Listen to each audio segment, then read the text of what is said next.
Seperti yang kita ketahui bahwasannya identitas nasional berfungsi sebagai tanda pengenal suatu negara dan telah merdeka dan berdaulat. Agar dikenal dan dibedakan dengan negara lain, identitas nasional untuk menjaga eksistensi dan kelangsungan hidup negara bangsa. Negara bangsa memiliki kewibawaan dan kehormatan sebagai bangsa yang sejajar dengan bangsa lain serta akan menyatukan bangsa yang bersangkutan. Secara historis, identitas nasional Indonesia ditandai ketika munculnya kesadaran rakyat Indonesia sebagai bangsa yang sedang dijajah oleh asing pada tahun 1908 yang dikenal dengan Kebangkitan Nasional. Rakyat Indonesia mulai sadar akan jati diri sebagai manusia yang tidak wajar karena dalam kondisi terjajah. Pada saat itu muncullah kesadaran untuk bangkit membentuk sebuah bangsa. Secara sosiologis, identitas nasional telah terbentuk dalam proses interaksi, komunikasi, dan persinggungan budaya secara alamiah baik melalui perjalanan panjang menuju Indonesia merdeka maupun melalui pembentukan intensif pasca kemerdekaan. Selanjutnya yaitu menanya alasan mengapa diperlukan identitas nasional. Dalam kehidupan berbangsa dan bernegara, sangatlah penting bagi suatu negara untuk memiliki identitas nasional. Mengapa? Karena identitas nasional merupakan jati diri bangsa yang bersifat khas dan menjadi pandangan hidup dalam mencapai cita-cita dan tujuan hidup bersama. Identitas sangat diperlukan suatu bangsa sebab identitas itulah yang akan membedakan bangsa satu dengan bangsa lainnya. Ada beberapa alasan diperlukannya identitas nasional. Yang pertama yaitu karena adanya keberagaman suku bangsa. Setiap suku bangsa memiliki bahasa, agama, kebudayaannya yang tersendiri dan berbeda antara bangsa satu dengan bangsa yang lain. Kedua yaitu menjadikan bangsa-bangsa memiliki jati diri. Jati diri yang khas dalam identitas nasional menjadi bagian dan pandangan hidup yang harus diperhatikan dalam mencapai tujuan dan cita-cita bersama. Negara yang kuat harus memiliki jati diri yang jelas dan berbeda dengan negara lainnya, serta harus dapat ditunjukkan kepada dunia internasional sebagai salah satu tujuan identitas nasional. Poin yang ketiga yaitu tantangan zaman dan persaingan dunia internasional. Pada era globalisasi saat ini, eksistensi bangsa-bangsa di dunia sedang dihadapkan oleh tantangan yang sangat kuat, baik di bidang ekonomi, sosial, budaya, dan politik. Apabila bangsa tersebut tidak memiliki atau tidak mempunyai atau bahkan tidak mampu mempertahankan identitas nasional yang menjadi kepribadiannya, maka bangsa tersebut akan mudah goyah dan terombang-ambing oleh tantangan zaman. Bangsa yang tidak mampu mempertahankan identitas nasionalnya akan menjadi kacau, bimbang, dan kesulitan dalam mencapai cita-cita dan tujuan hidup bersama. Kondisi suatu bangsa yang sedemikian rupa inilah sudah tentu merupakan hal yang mudah bagi bangsa yang lebih kuat untuk menguasai, bahkan untuk menghancurkan bangsa yang sedang kacau tersebut. Oleh karena itu, identitas nasional sangat mutlak diperlukan supaya bangsa dapat mempertahankan eksistensi diri dan mencapai hal-hal yang menjadi cita-cita dan tujuan hidup bersama. Poin yang terakhir yaitu untuk menumbuhkan rasa kebanggaan setiap warga negara. Baik, sekarang saya akan menjelaskan tentang menggali sumber historis, sosiologis, politis tentang identitas nasional. Yang pertama, secara historis, terkhusus pada tahap embriotik atau pada tahapan awal. Identitas nasional itu ditandai dengan munculnya kesadaran rakyat Indonesia sebagai bangsa yang sedang dijajah oleh bangsa asing pada tahun 1908 yang dikenal dengan masa kebangkitan nasional bangsa. Nah, rakyat Indonesia itu mulai sadar akan jati dirinya sebagai manusia yang tidak wajar karena pada saat itu Indonesia dalam kondisi terjajah. Oleh karena itu, muncullah kesadaran untuk bangkit membentuk sebuah bangsa. Kesadaran ini muncul karena pengaruh dari hasil pendidikan yang diterima sebagai dampak dari politik etis. Dengan kata lain, unsur pendidikan sangatlah penting bagi pembentukan kebudayaan, dan kesadaran akan kebangsaan sebagai identitas nasional. Pembentukan identitas nasional melalui pengembangan kebudayaan telah dilakukan jauh sebelum kemerdekaan. Proses pembentukan identitas nasional ini umumnya membutuhkan waktu, upaya keras, dan perjuangan panjang di antara warga yang bersangkutan. Hal ini karena identitas nasional ialah hasil kesepakatan masyarakat bangsa. Dengan adanya perkembangan kebudayaan berbangsa dan bernegara hingga saat ini, dapat kita katakan bahwa bangsa Indonesia relatif berhasil dalam membentuk identitas nasionalnya. Yang kedua, secara sosiologis. Identitas nasional telah terbentuk dalam proses interaksi, komunikasi, dan persinggungan budaya secara alamiah, baik melalui perjalanan panjang sebelum kemerdekaan maupun pasca kemerdekaan. Identitas nasional pasca kemerdekaan dilakukan secara terencana oleh pemerintah dan organisasi kemasyarakatan. Yang dilakukan melalui berbagai kegiatan seperti upacara kenegaraan dan proses pendidikan di lembaga formal maupun non-formal. Dalam kegiatan tersebut, terjadinya interaksi antar etnis, budaya, bangsa, dan golongan secara terus-menerus dan akhirnya dapat menyatu dan memperkokoh Negara Kesatuan Republik Indonesia. Apabila individu manusia kita ibaratkan sebagai sebuah negara, maka secara sosiologis individu manusia Indonesia akan mudah dikenali dari atribut yang melekat dalam dirinya, di mana atribut ini berbeda dari bangsa lain. Perbedaannya mencakup dua aspek, yaitu aspek fisik maupun aspek psikis. Aspek fisik meliputi unsur tinggi dan berat badan, bentuk wajah atau muka, kulit, warna dan bentuk rambut, dan lain sebagainya. Sedangkan secara psikis meliputi unsur-unsur kebiasaan, hobi atau kesenangan, semangat, karakter atau watak, sikap, dan lain sebagainya. Baik, yang ketiga, secara politis. Beberapa bentuk identitas nasional yang dapat menjadi penciri atau pembangun jati diri bangsa Indonesia yaitu meliputi bendera negara sang merah putih, bahasa Indonesia sebagai bahasa nasional atau negara, lambang negara Garuda Indonesia, lagu kebangsaan Indonesia Raya. Nah, bentuk-bentuk ini juga telah diatur dalam peraturan perundangan baik dalam Undang-Undang Dasar atau peraturan yang lebih khusus. Bentuk-bentuk identitas nasional pernah dikemukakan oleh Winarno 2013, yaitu sebagai berikut. Yang pertama, bahasa nasional atau bahasa persatuan adalah bahasa Indonesia. Yang kedua, bendera negara adalah sang merah putih. Yang ketiga, lagu kebangsaan adalah Indonesia Raya. Yang keempat, lambang negara adalah Garuda Pancasila. Yang kelima, semboyan negara adalah Bhinneka Tunggal Ika. Yang keenam, dasar falsafah negara adalah Pancasila.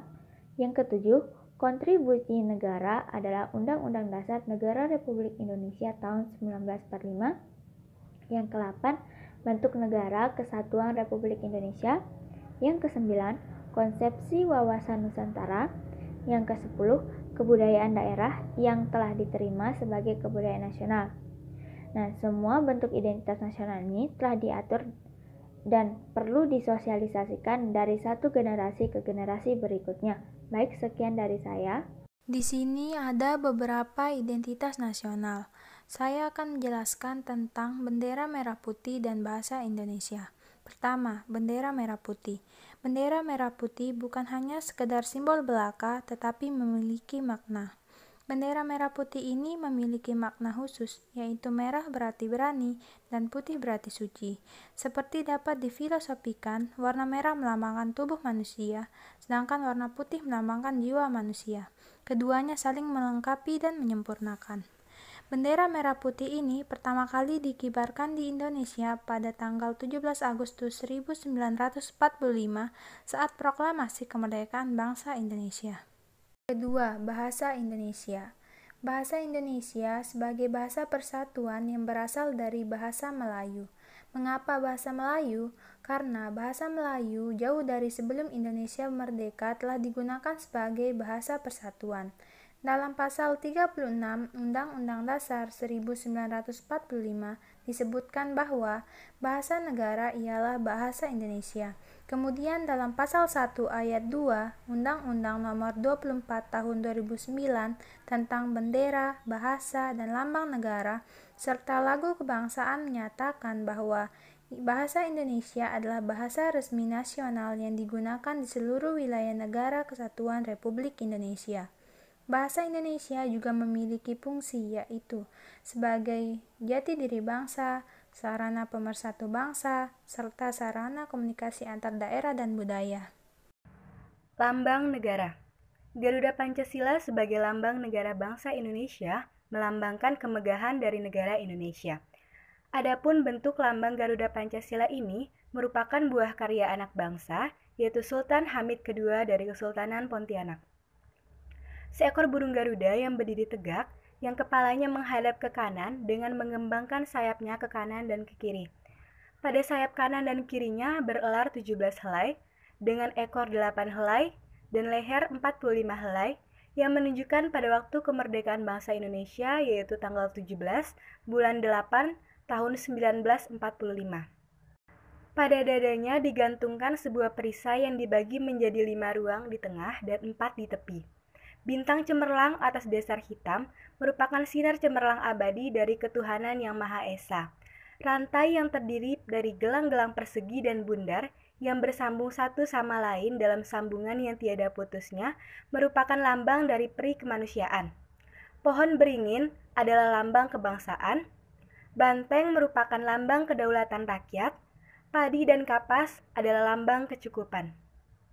Kaki burung mencengkeram sebuah pita yang melengkung ke atas.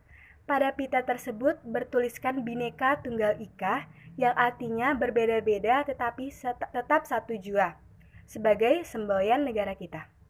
Dalam pasal 36A Undang-Undang Dasar tahun 1945 dinyatakan bahwa lambang negara ialah Garuda Pancasila dengan semboyan Bhinneka Tunggal Ika. Lagu Indonesia Raya.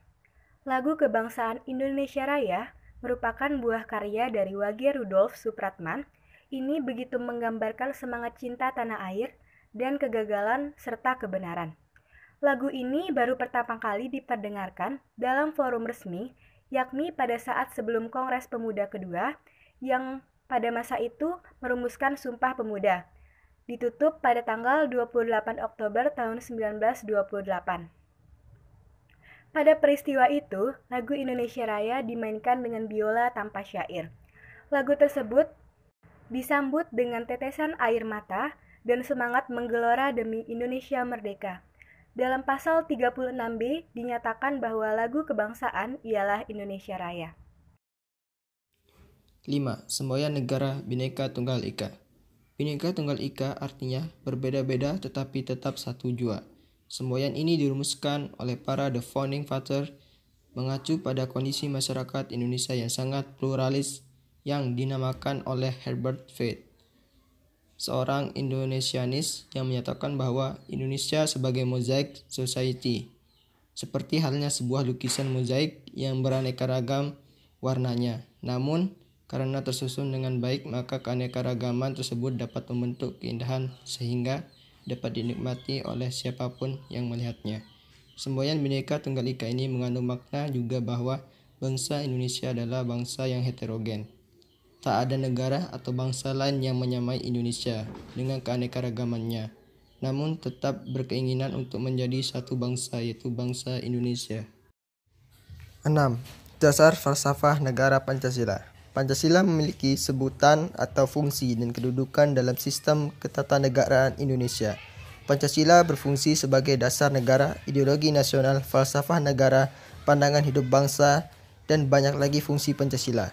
Rakyat Indonesia menganggap bahwa Pancasila sangat penting karena keberadaannya dapat menjadi perekat bangsa, pemersatu bangsa, dan tentunya menjadi identitas nasional. Pancasila telah menjadi kekhasan Indonesia. Artinya Pancasila menjadi penciri bangsa Indonesia. Siapapun orang Indonesia atau yang mengaku sebagai warga negara Indonesia, maka ia harus punya pemahaman, bersikap dan berperilaku sesuai dengan Pancasila. Dengan kata lain, Pancasila sebagai identitas nasional memiliki makna bahwa seluruh rakyat Indonesia seyogianya menjadikan Pancasila sebagai landasan berpikir, bersikap, dan berperilaku dalam kehidupan sehari-hari. Cara berpikir, bersikap, dan berperilaku bangsa Indonesia tersebut menjadi pembeda dari cara berpikir, bersikap, dan berperilaku sebelumnya. Pancasila sebagai identitas nasional tidak hanya berciri khas fisik sebagai simbol atau lambang, tetapi merupakan identitas non-fisik atau sebagai jati diri bangsa. Pancasila sebagai jati diri bangsa bermakna nilai-nilai yang dijalankan manusia Indonesia akan mewujud sebagai kepribadian, identitas, dan keunikan bangsa Indonesia. D. Membangun argumen tentang dinamika dan tantangan identitas nasional Indonesia. Salah satu contohnya itu tentang Pancasila. Mengapa Pancasila sekarang itu lebih kurang mendapatkan perhatian atau lebih disepelekan dan tidak menjadi acuan dalam kehidupan sehari-hari? Karena menurut beberapa pakar seperti Asyur Madi Azra, ia menyatakan bahwa saat ini Pancasila sulit dan dimarginalkan di dalam semua kehidupan masyarakat Indonesia karena Pancasila telah tercemar dalam Orde Baru, di mana Pancasila dijadikan sebagai kendaraan berpolitik untuk mempertahankan kekuasaan yang ada pada saat itu. Yang kedua, adanya liberalisme politik yang terjadi pada saat awal reformasi, yakni pada pasca pemerintahan Orde Baru, ketika kebijakan pemerintah B.J. Habibie yang menghapuskan ketentuan tentang Pancasila sebagai satu-satunya asas untuk organisasi kemasyarakatan termasuk organisasi partai politik. Dari gambar yang kita lihat, yang kita tampilkan, ini beberapa kasus yang menjadi tantangan identitas nasional seperti lunturnya nilai-nilai luhur Pancasila, di mana rendahnya semangat gotong royong dan kepatuhan terhadap hukum dan lain-lain. Yang kedua, karena nilai-nilai Pancasila belum menjadi acuan sikap dan perilaku sehari-hari, seperti masih banyaknya mahasiswa dan siswa yang menyontek, plagiat terhadap suatu karya seseorang, bahkan buang sampah sembarangan. Yang ketiga, rasa nasionalisme dan patriotisme yang luntur dan memudar, seperti kurangnya menghargai dan mencintai produk bangsa sendiri, tidak bangga dengan prestasi bangsa itu sendiri, bahkan lebih mencintai produk dan karya bangsa lain. Yang keempat, lebih bangga menggunakan barang-barang negara lain, seperti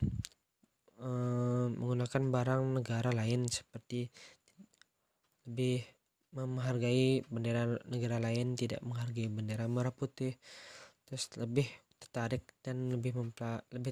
untuk mendalami bahasa asing, bahkan melupakan bahasa itu sendiri, bahkan bahasa daerahnya sendiri. Kelima, kurangnya mengapresiasi lagu-lagu Indonesia, seperti banyaknya dari kalangan kecil, dari anak di bawah umur yang menghafal lagu-lagu bahasa Inggris dan bahkan mereka melupakan lagu daerahnya masing-masing, sehingga inilah yang membuat nilai-nilai Pancasila itu sendiri dapat luntur. Bagaimana upaya kita menyadarkan kembali bangsa Indonesia terhadap pentingnya identitas nasional?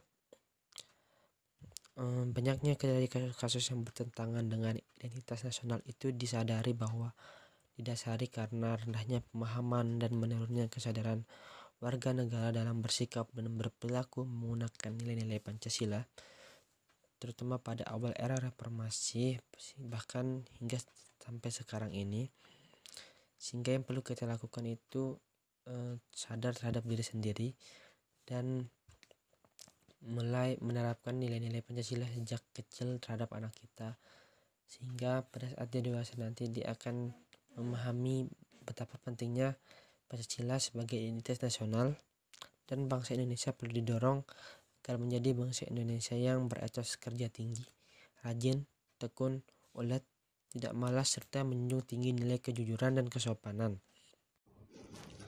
Kesimpulan yang dapat kita ambil dari materi ini adalah Identitas nasional itu dibentuk oleh dua kata dasar, ialah identitas dan nasional. Identitas berasal dari bahasa Inggris yaitu identity, yang secara harfiahnya berarti jati diri, ciri-ciri, ataupun tanda-tanda yang melekat pada seseorang sehingga kita mampu membedakannya dengan yang lain. Dan seperti yang kita ketahui bersama, bendera negara Indonesia, bahasa Indonesia, dan lambang negara, serta lagu kebangsaan merupakan identitas nasional bagi negara Indonesia. Dan inilah warisan jenius yang tak ternilai harganya dari para the founding father, ialah Pancasila. Pancasila sebagai identitas nasional tidak hanya bersifat fisik seperti simbol ataupun lambang, tetapi ia merupakan cerminan identitas bangsa dalam wujud fisik ataupun non-fisik, yakni yang mencerminkan watak dan perilaku warga negara Indonesia, sehingga dapat dibedakan dengan bangsa yang lain. Maka banggalah menjadi warga negara Indonesia, karena disinilah kita dilahirkan oleh Sang Ibunda. Banggalah berdiri di depan bendera Sang Merah Putih yang telah menjelajahi penderitaan yang sangat perih oleh pahlawan negara Indonesia hingga kemerdekaan kini bisa kita raih. Sekian dari kami, kurang dan lebihnya mohon dimaafkan. Kami ucapkan terima kasih atas kesempatan yang telah diberikan. Akhirul kalam, Assalamualaikum warahmatullahi wabarakatuh.